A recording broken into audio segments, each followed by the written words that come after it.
We are very interested in robotics and autonomy on the job site in general by automating what could be the dull, dirty, dangerous and making the industry a better, more friendly work environment. We've been an innovator at our core from really day one and inception of Haskel. Think about it from the lens of strategics more and more need to play. And I think we are going to be the reason this industry is going to move forward because it is such a heavy lift that it's going to have to come from the folks actually doing the work. The industry is so massive and there's so much opportunity that there's plenty of space to play.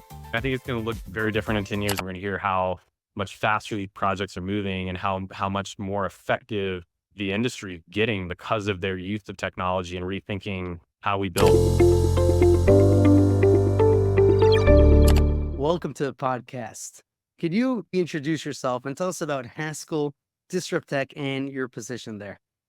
Absolutely. Happy to be here. Cutler Knupp. I am coming to you from Jacksonville, Florida. I'm part of an organization called the Haskel Company. We're a design, build, engineering, construction group out of Jacksonville, founded in the mid 60s. So been at it for some time. And our founder, Preston Haskel, was and is one of the more influential names and OGs when it comes to integrated design build. He founded DBIA. And so really design build is in our DNA. And we've been doing this, supporting our clients in industrial manufacturing, food and beverage, CPG, and healthcare. And we're doing some higher education and a good amount of work for DoD and some federal as well. But it's a pretty cool organization. I've been on board for about 6 years now. And my specific role is leading Dysruptek. So Dysruptek is the venture arm of the Haskel Company, founded in 2018. When I joined the organizations, why I joined was spearhead the efforts over there. And we're basically a small, scrappy team focused on innovation efforts at the company and traditional corporate venture activities. So this would be cutting minority investments into promising young companies that are innovating in our space. We're obviously looking through a strategic lens, but obviously I want to make sure that we produce return for the organization as well, making sure that we're investing in solid founders and solid companies that we believe in, and we believe in the solution they're bringing to market. So a little long-winded there, but hopefully gave a little bit of flavor. No, I love it. And I'm happy you are because this gives a good context for the rest of the conversation. And why don't we jump into this? Why enter the construction technology venture space? It's not the easiest tech space to enter.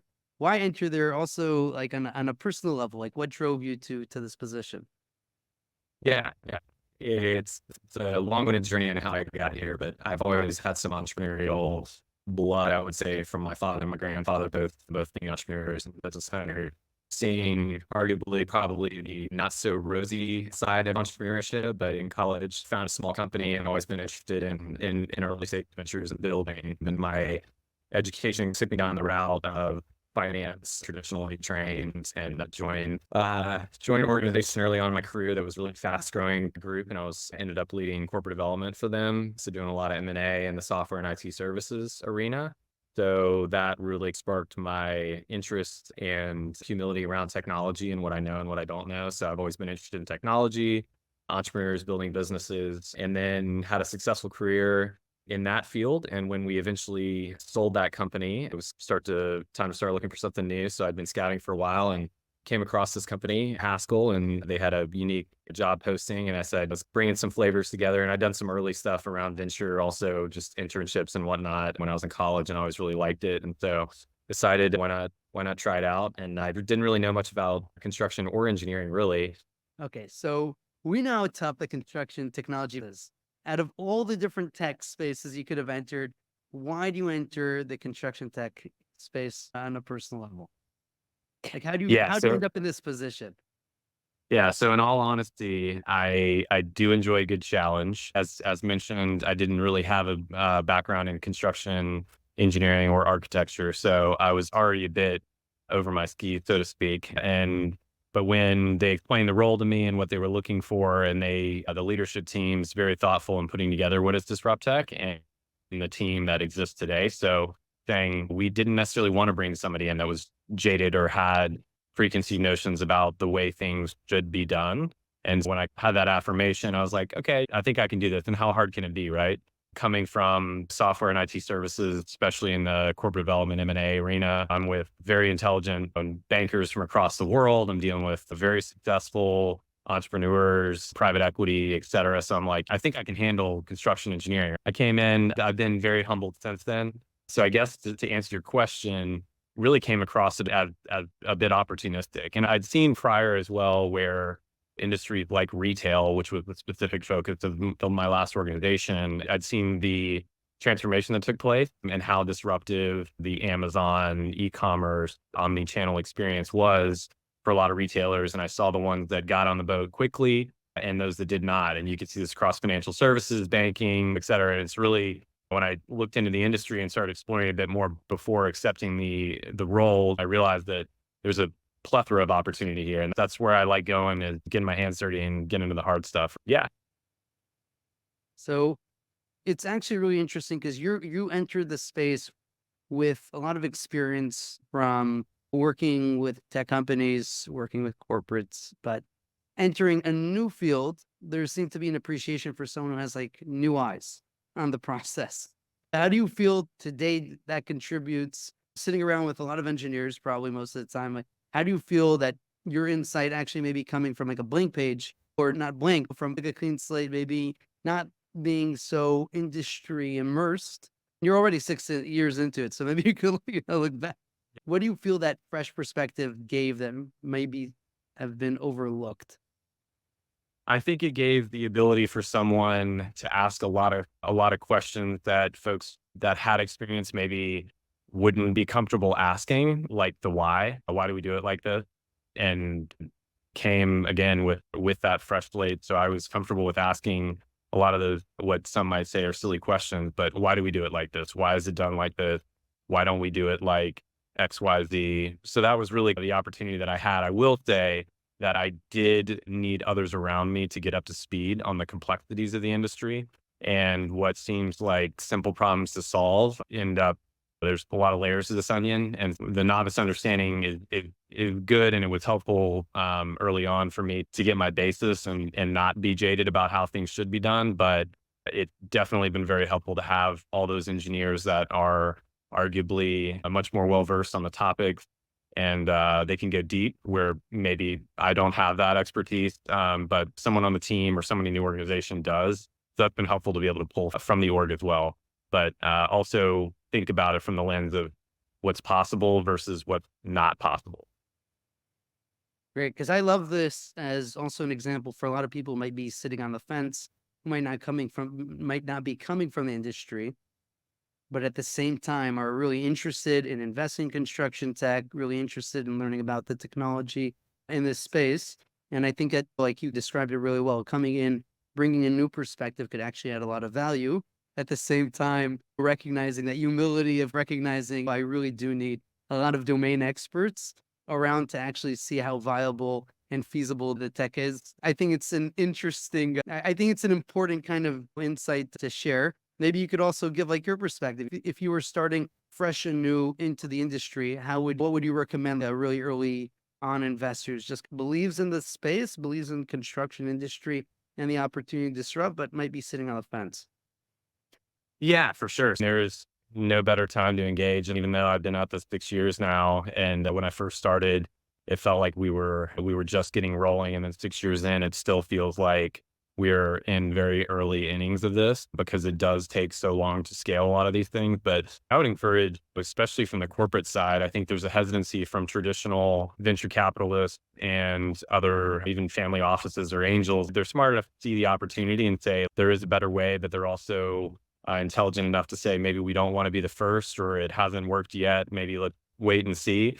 But I do think strategics, as far as from the actual builders, engineering firms, designers in the arena, the ones that are being proactive, like Haskell and others, and there's definitely a large amount of peers that have since entered as well. And not saying we were the first, but we were pretty early in the space, and we're going to play a very important role in driving adoption of that and being willing to put some dollars to work where others might be reluctant. And we obviously have some more levers to control as far as our hands are already inside the organization. We can make things happen sometimes where it would be a lot harder for an external party to be able to shepherd the organization, understand who they need to work with and why and what's not working or give up too early or whatever it is, right? Strategics more and more need to play. And I think we're going to be the reason this industry is going to move forward because it is such a heavy lift that it's going to have to come from the folks actually doing the work.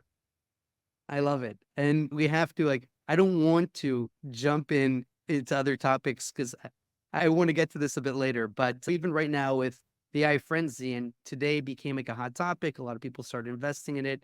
But AI's been around for quite a while. The early adopters are already way invested in it. Probably a lot of them are making a killing right now in terms of their return. But they've been looking at this space way before ChatGPT became popular and AI started getting the recognition that we're seeing today.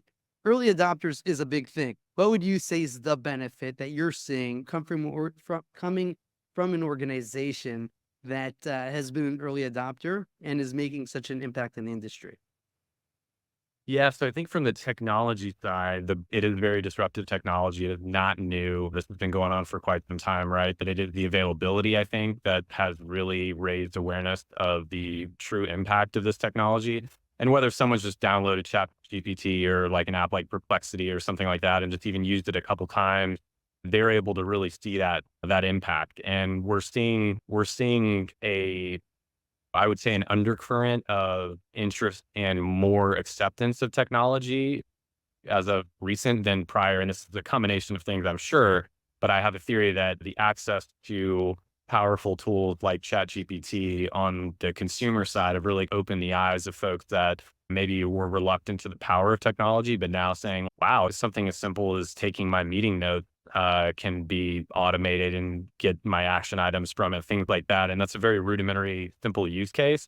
But those type of things are, it might sound silly, but a lot of our teams spend a lot of time in meetings. They spend a lot of time exchanging information back and forth, a lot of time tracking down who's responsible for what the status is of XYZ. And it's definitely going to be a revolutionary technology. And I think it's going to end up being integrated into most companies and startups where right now they're maybe leveraging the .ai domain, or they're maybe trying to just take advantage by saying we're releasing our latest AI feature or functionality in it. And I think that that's eventually going to fade out. It's going to be like the .com where you don't refer to internet companies as internet companies or .com. It's just Amazon. It's just the way things are. But I do think the underlying technology and the model and the capabilities are going to have dramatic change in the industry. And it's going to move fast too. I think it's still early. We still got a lot of uphill climbing to do, but I do think once we reach that tipping point, it's going to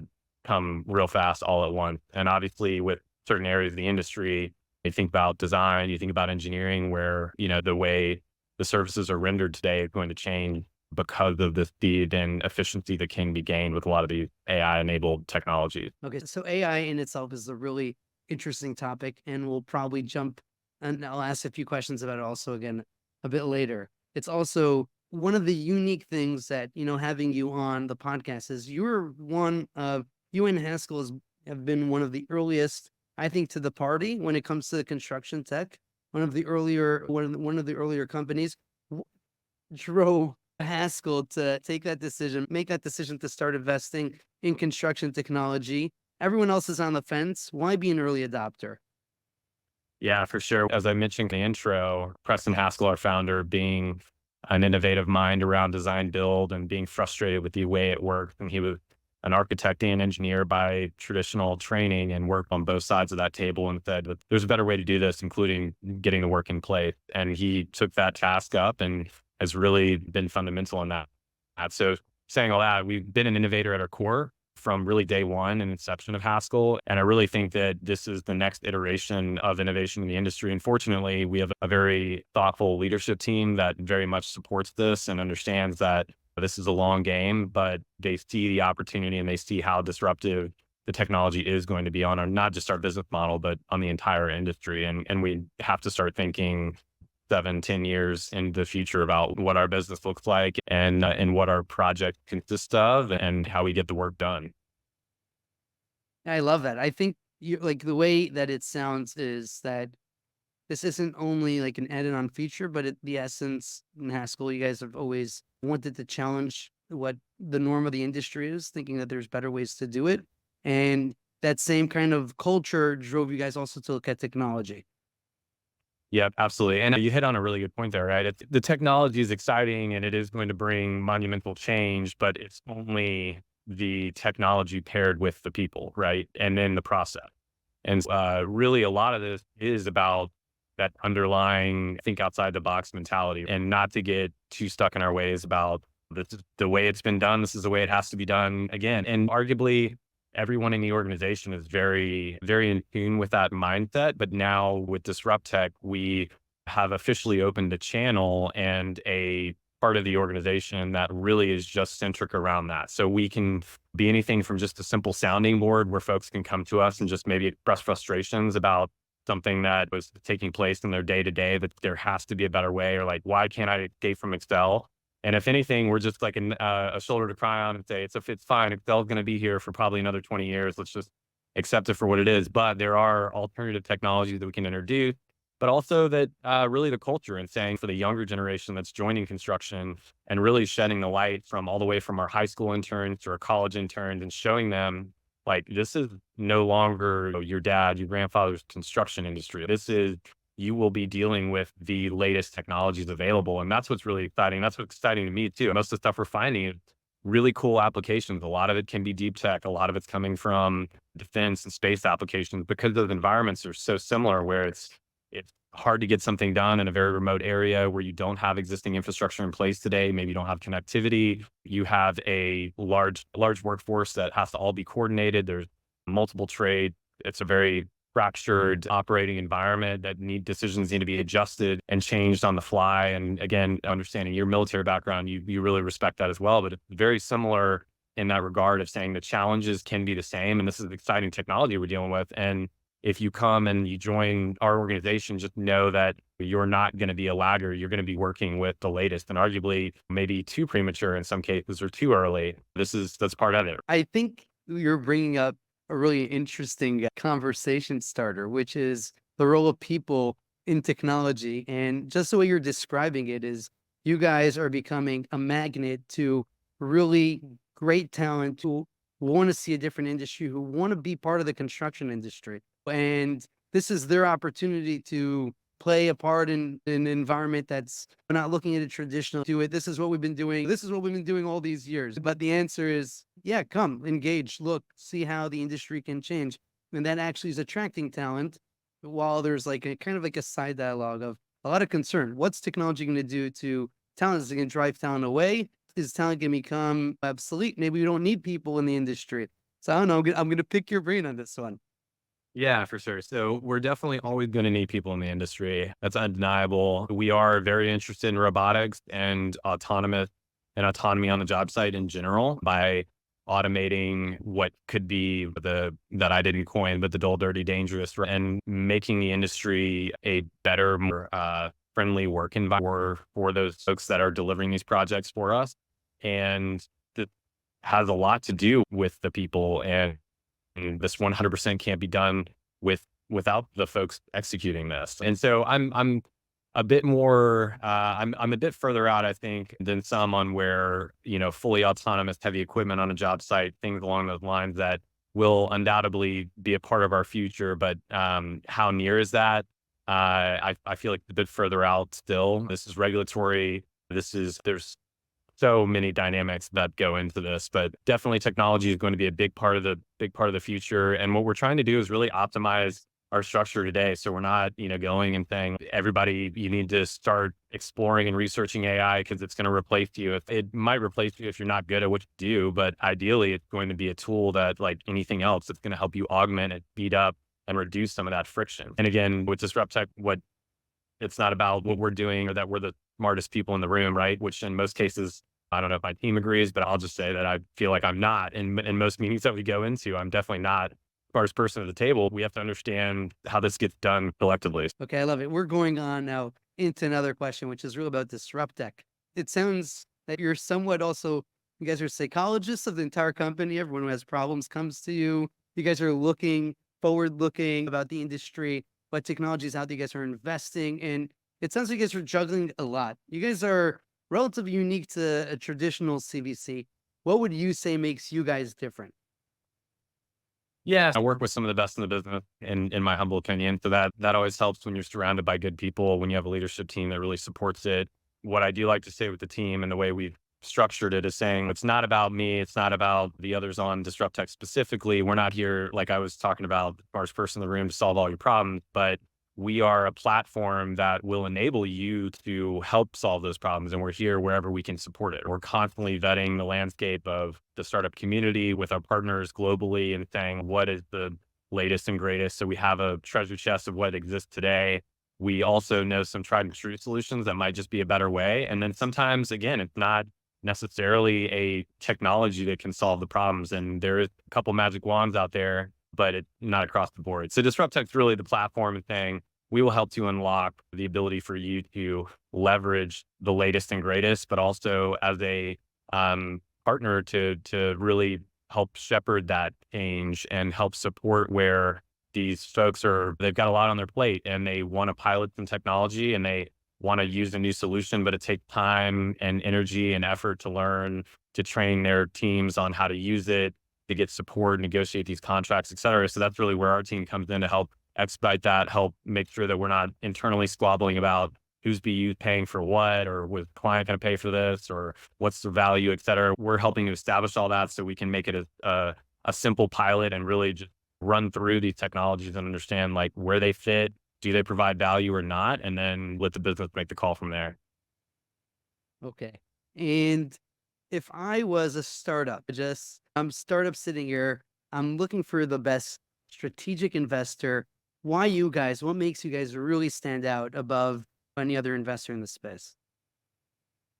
Yeah, so we're the best. It's simple as that. No, there's a lot of great investors that are putting a lot of their blood, sweat, and tears into this. Every entrepreneur that I've met is doing the same. This is not a space for the faint of heart. And I think we're working with Disruptech. We're going to do everything in our power to make you successful. And I think that you could ask any of the founders that we backed and the majority of companies that we've worked with in some capacity that we really will try to do whatever we can to make it successful as possible. And if it's not, we're pretty straightforward about it. And hey, if it's not a fit, it's not a fit. Or if we ran into some hiccups, but it is what it is. Maybe it wasn't the right. A lot of times it's not the right individual that we're working with on the project, or maybe it's not the right project or the right stage of the project where we're like, okay, we need to regroup and we'll try it again on the next opportunity that comes up, things like that. Yeah, I would just say that our success is graded upon the success of our teams and how we're unlocking a lot of this additional value. We're aligned in our incentives to make sure that these startups find the right people, they find the right project, they find the right team, and hopefully we find success together. Awesome. And what would you say one of the biggest challenges we're seeing in the construction tech space is scale and growth? It tends to be that a lot of companies that enter the space, they imagine themselves growing very quickly, but the construction, will say both sales cycle, the adoption cycle is relatively slow. How do you guys look at this issue, and what do you guys try to do to help companies scale quicker? Yeah, I wish we could do more. The short answer, but I know me and you have chopped this up at length in past conversations, and it is frustrating at times the time that it takes to drive adoption. But again, it is this is a symptom of our industry, right? It's like these projects typically aren't delivered in just a couple months, but these are years in some cases. So it takes a lot of time to raise building out of the ground, and takes a lot of time to drive meaningful change in an industry that's been stuck in its ways for some time, right? So, and again, not you mentioned a couple of other things, right? Not great buyers of technology.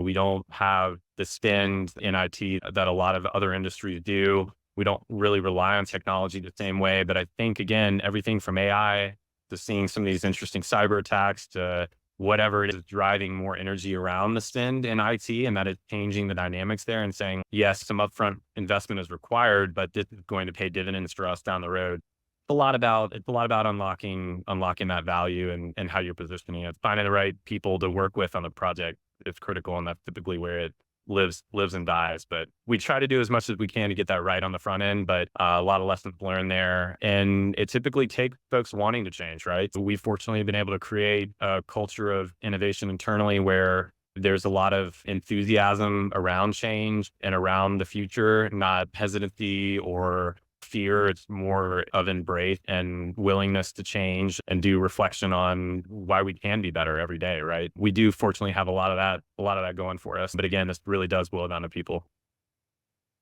Okay. So now that we're talking about the people, investing in identifying the right technology that maybe aligns with what you're looking for, with the strategy you guys have at Dysruptek and Haskell. That's just the first step. The next step is getting it into the actual project. What would you say is the biggest hurdle, the biggest challenge in getting it into the project? And then what would be I'd say the thing that you realize maybe this is what makes companies succeed in the pilot stage? Yeah. So a lot to unpack there. I've seen it from all different angles. I think a lot of it is to do with if the pricing structure, and I understand a lot of companies are early and they maybe haven't figured this out, but there are some things that vet on the front end saying there's a very limiting factor, especially around security right now today, to where I don't expect someone who just got the wheels turning 6 months, 12 months ago to maybe be SOC compliant. However, that needs to be on your roadmap. And we've hit a point where now that's a very legitimate concern for the industry and for our company specifically. So we're putting a lot of these companies through the paces on the front end to gather the right information that we can pass along to our partners in IT to help unlock those opportunities and not get stuck on compliance mean. So that's one piece of it, is doing as much as you can to have your house in order on the front end, I would say. From the pricing side, if you're going to market and you're pretty headstrong in the direction of it, but it doesn't really pencil out as far as making sense, even if it was wildly successful and we met all the targets that, the company is pitching that we will, et cetera, it's still at the end of the day, it won't really overcome that hurdle rate to make sense from the way they've structured the go to market. So those are the bigger pieces of it. And then the other lens is, this is something that I struggled with early on as well, with if you're not from the space, you can do fine, like we just talked about a couple minutes ago, but there is a certain point where your credibility starts to quickly get eroded when you get into the field, right? And when you start talking to these superintendents and you start talking to the guys that have, as I've been told, been doing this longer than I've been alive, which they're probably not wrong, right? But at the same time, you have to speak some of that vernacular. You have to really be willing to get out on site. You don't have to know it all. You don't necessarily even have to be from the space, but I think you have to be willing and humble enough to put some boots on to go and to get dirty. And it does help if you speak the language. So early on, you're getting the right amount of buy-in where somebody's not just going to call BS and they've seen it before and they'll quickly write you off. So some of that identifying and really relating to the field teams, if that's where your kind of solution will sit, is pretty critical. Is there anything like that one thing that's in common with all your successful, let's say, pilots, that was a character that like this is what needs to be emulated to have a successful pilot?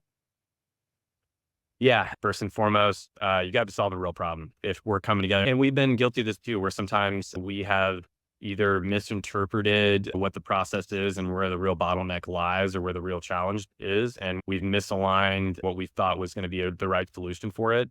But ideally, at the end of the day, it's something that really is providing value. The quicker you can show that in some capacity, the better off. And I'd say that's probably the biggest standout, is pretty early on being able to get at least positive traction. It's not like you have to say within 30 days, I'm going to save you $100,000 or whatever it is. But within 90 days, you really need to be able to be showing the value that you brought and what you're doing. And if it's not fully baked, then that's fine. But over that period of time, 30, 60, 90 days, need to really be starting to gather some of that positive momentum where folks are like, yeah, this is helpful. Or yeah, I've enjoyed working with the team. It's been pretty frictionless, whatever it might be, making sure that you can get spun up as quickly as possible, because patience is in short supply a lot of times when you get down to the project level.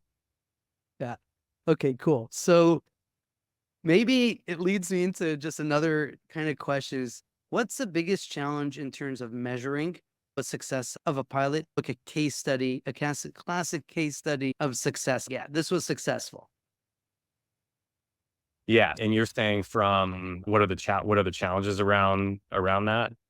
What are the challenges around it, and what's like that if you're trying to do, a lot of people have a big issue just measuring what's a success. Show me a clean a pure case study that actually I could walk around and say, look, these are the results. This is how that we've been successful. You know what I mean? It's so limited here in the industry. Like what goes into that, or why is that so hard, or how do you guys try to measure it? Yeah, for sure. Easy ones on the front end were really around safety and quality because those can be measured in incremental periods on the project. So you don't necessarily have to see at the end of the day what was our overall saving, or if it's something financially related to an ROI related to the project, that typically has to be done at the end of the project. So that's a challenge saying this might be another 18 months or 2 years before the complete before we can really analyze that. So on the front end, a lot of the safety and quality metrics are measured more in the daily, right? And we know the incidents that take place. We've got our historical trends. Those things are measured and quarterly reported out on things like that. So those are opportunities where you can take a small bite and extrapolate on it and say, okay, over this 90-day period, we have seen a positive correlation and reduction of utility strikes or a reduction of recordable incidents, whatever it might be. Those kind of things can trend. And then that's that early validation to keep pushing on. But again, if it's something that's purely financially driven, that's going to have to be measured at the end of the project, those are just long haul. And I think that is also, as mentioned, why contributing to the pace of adoption or the maybe slower pace than we expect. It just takes time to prove these things out. But adding on that, I would also say really need to have what your targeted value is for the organization and what you're trying to accomplish over that pilot. Very well established on the front end. You need to have your champions listed. You need to make sure everybody's on the same page and it's very clear what you're setting out to achieve. Because again, there's a shortage of patients available, and you need to have your ducks in a row before you even get into it. So I'd say that's been another piece that's been helpful for us is the better we all are aligned on the front end of expectations, then the more likely success we're going to have coming out of it. So what would you say is the this allocation of kind of responsibility to really have a successful pilot in terms of you're showing, I think, a part of the picture that a lot of companies are missing, like kind of lining up your ducks, being organized, having a very clear target. There's a lot of companies out there that think maybe if I just invest it, maybe I'll just invest in this company. They'll show up one day, we'll press the button and boom, everything's gonna work out well. But in the meantime, not a lot of people know about how much work goes on behind that.